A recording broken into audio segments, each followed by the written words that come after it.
Salut, je suis Salah Berkani, l'enseignant des SVT au collège Ahmed Al-Rachidi à Tétouan au Maroc. Mes chers élèves de la deuxième année collégiale, parcours international option français, les abonnés à ma chaîne Labo des SVT, bienvenue à cette séance consacrée au dossier de l'organisation et du fonctionnement de l'appareil reproducteur humain. Chapitre de la reproduction humaine. Unité de la reproduction chez les êtres vivants et la transmission des caractères héréditaires chez l'homme.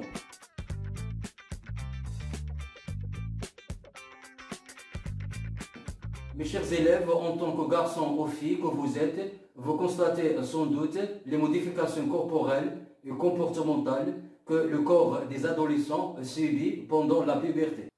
Ce sont les modifications de la maturité sexuelle. Alors, quelles sont les causes de ces modifications sexuelles?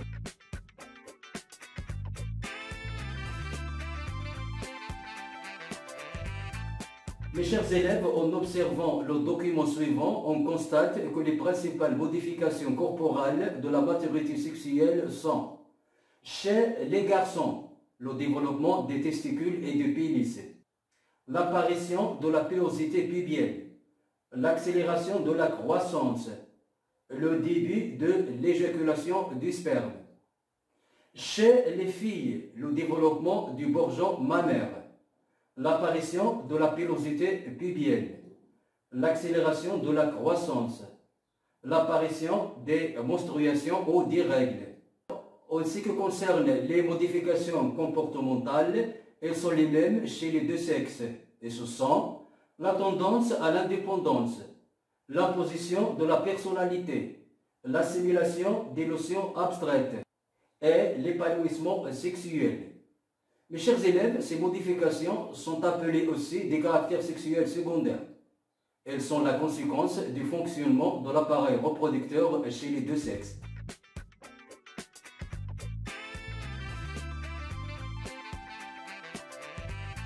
Et vous savez bien que la stérilité due à des anomalies de l'appareil reproductif ou des gamètes chez le couple, cette stérilité est traitée en médecine par la fécondation in vitro ou la micro-injection, ce qu'on appelle les bébés éprouvettes.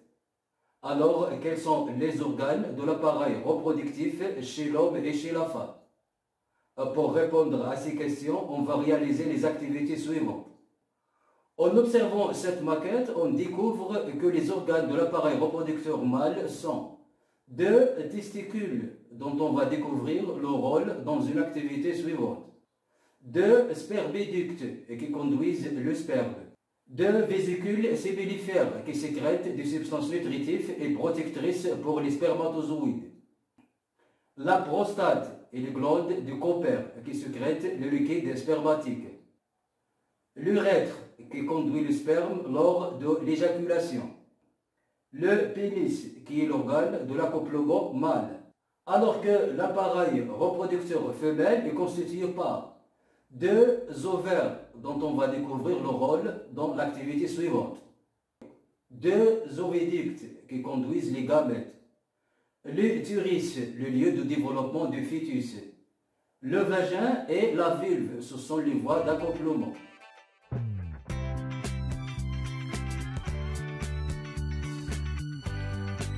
Et maintenant, on va découvrir le rôle des testicules. Mes chers élèves, il s'est avéré par expérience de castration chez les animaux que les testicules produisent les spermatozoïdes. Et elles produisent aussi l'hormone sexuelle mâle qui est la testostérone.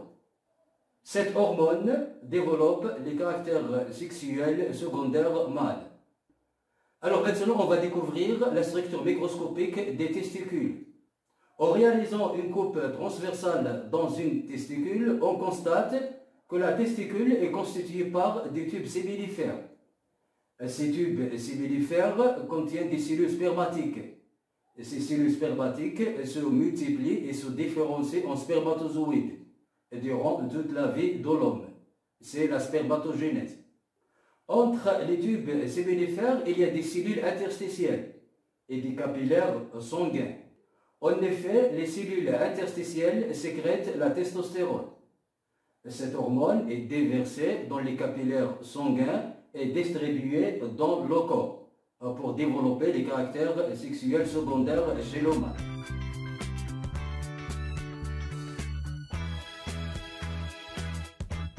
Mes chers élèves, il s'est avéré que l'ablation des ovaires chez la femme pour des raisons médicales induit la stérilité par l'absence de la production des ovules. Elle induit aussi la disparition des règles et l'absence des hormones sexuelles femelles dans le sang de la femme.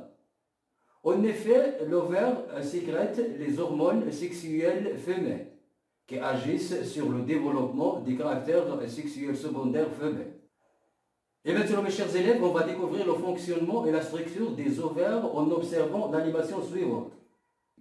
En effet, l'ovaire est constitué des follicules. Chaque follicule contient un ovule.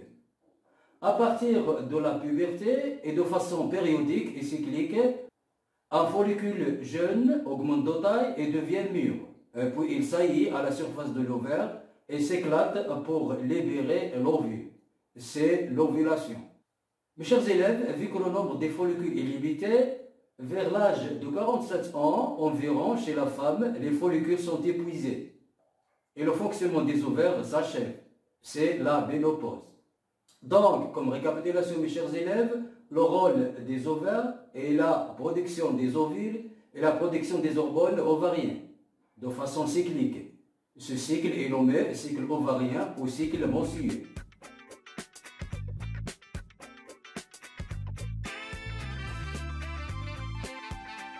Mes chers élèves, maintenant dans cette activité, on va découvrir l'action des ovaires sur le cycle sexuel de la femme. Mes chers élèves, vous savez bien qu'à partir de la puberté et de façon cyclique, se succèdent les règles ou les menstruations chez la femme. En effet, le cycle mensuel est la période comprise entre deux menstruations successives. Ce cycle est constitué par les phases suivantes.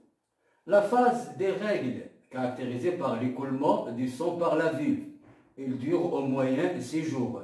La phase pré-ovulatoire ou phase folliculaire, pendant laquelle un follicule jeune se développe dans un ovaire pour devenir un follicule mûr.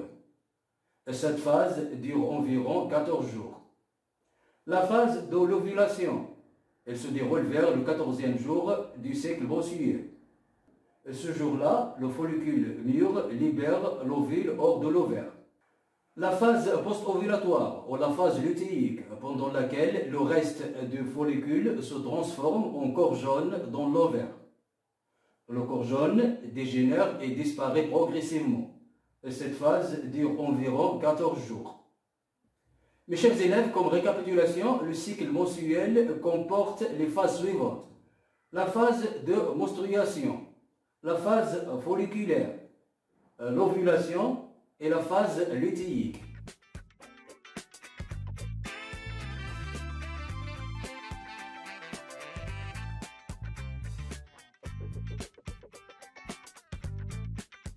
Mes chers élèves, le cycle mensuel est contrôlé par les hormones ovariennes, comme le montre ce diagramme.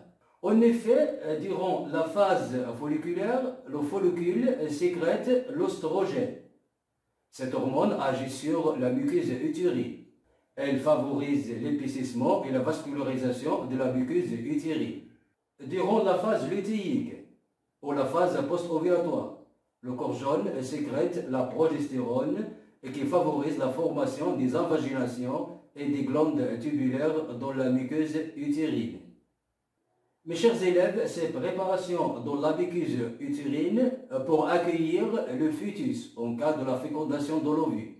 Dans le cas où l'ovule n'était pas fécondé, le taux de la progestérone diminue dans le sang, ce qui entraîne la destruction et la desquamation de la muqueuse utérine. Et puis l'écoulement du sang par la vulve, c'est les menstruations. Donc les ovaires contrôlent le cycle mensuel par la sécrétion des hormones ovariennes.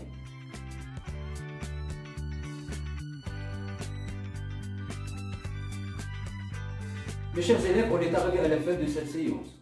La séance prochaine sera consacrée à la fécondation et au développement du fœtus. Je vous invite à vous abonner à ma chaîne, comme j'attends vos observations pour améliorer ces ressources numériques. Merci et au revoir.